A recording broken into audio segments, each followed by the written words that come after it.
Big ബോസിൻ്റെ മറ്റൊരു live അപ്ഡേറ്റിലേക്ക് എല്ലാവർക്കും സ്വാഗതം. നിങ്ങൾ ആദ്യമായിട്ടാണ് ചാനൽ കാണുന്നതെങ്കിൽ സബ്സ്ക്രൈബ് ചെയ്യാൻ മറക്കല്ലേ.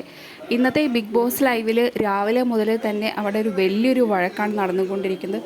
കുറേ നേരമായിട്ട് നീണ്ടു നിൽക്കുന്നൊരു വഴക്കാണത്.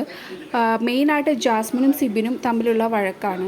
അതായത് ഇന്നലെ രാത്രി ജാസ്മിൻ ഭക്ഷണം കഴിക്കുന്നില്ല. അപ്പോൾ ജാസ്മിന് വേണ്ടിയിട്ട് ഭക്ഷണം അവിടെ അപ്സരയും ഗബ്രിയും മാറ്റിവെക്കുന്നുണ്ട്. എന്നിട്ട് പുറത്ത് അവിടെ എടുത്ത് വെക്കുന്നുണ്ട്.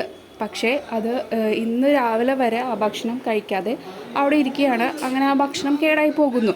ഇതിനെ ചൊല്ലിയാണ് അവിടെ ഒരു വലിയ പ്രശ്നമുണ്ടാകുന്നത്. അപ്പോൾ പവർ ടീമിൽ ജാൻമണിയാണ് കിച്ചൺ ടീം നോക്കുന്നത്. അപ്പോൾ ജാൻമണിയും ക്യാപ്റ്റനായ ജിൻഡോയും ഇതിനെക്കുറിച്ച് ചോദ്യം ചെയ്യുന്നുണ്ട്. അപ്പോൾ അങ്ങനെ ചോദ്യം ചെയ്ത അതൊരു വലിയൊരു പ്രശ്നമാകുന്നു. അതിലേക്ക് സിബിൻ ഇടപെടുന്നു. അങ്ങനെ രണ്ട് ടീമുകളായി നിന്ന് അവിടെ ഒരു വലിയൊരു വഴക്കാണ് ഉണ്ടാകുന്നത്.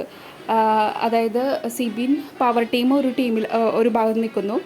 ജാസ്മിനെ സപ്പോർട്ട് ചെയ്ത് ഗബ്രി, റസ്മിൻ, അപ്സര എന്നിവർ മറു സൈഡിൽ നിന്ന് അങ്ങനെ വഴക്കുണ്ടാകുന്നു.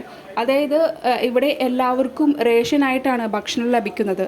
അപ്പോൾ അതിങ്ങനെ പാഴാക്കി കളയുക എന്ന് പറഞ്ഞു കഴിഞ്ഞാൽ അത് ചെയ്യുന്ന വലിയൊരു തെറ്റ് തന്നെയാണ്. അപ്പോൾ അത് ചൂണ്ടിക്കാട്ടിക്കൊണ്ടാണ് അവിടെ വഴക്കുണ്ടാകുന്നത്. സിബിൻ പിന്നെ വേറൊരു കാര്യം പറയുന്നുണ്ട്. ജോലി ചെയ്യാതെ തിന്നണമെങ്കിൽ തിന്നുക എന്ന് ജാസ്മിനോട് പറയുന്നുണ്ട്. ആ ജിൻഡോയുമായുള്ള പ്രശ്നം പരിഹരിക്കാത്തത് കൊണ്ട് തന്നെ ജാസ്മിൻ ഇന്നലെ മുതൽ ജോലി ചെയ്യുന്നില്ല. ഇന്നലെയോ ഇന്ന് രാവിലെയോ ഒന്നും ജോലി ചെയ്യുന്നില്ല. അതുകൊണ്ടാണ് അവിടെ സിബിൻ അങ്ങനെ പറയുന്നത്.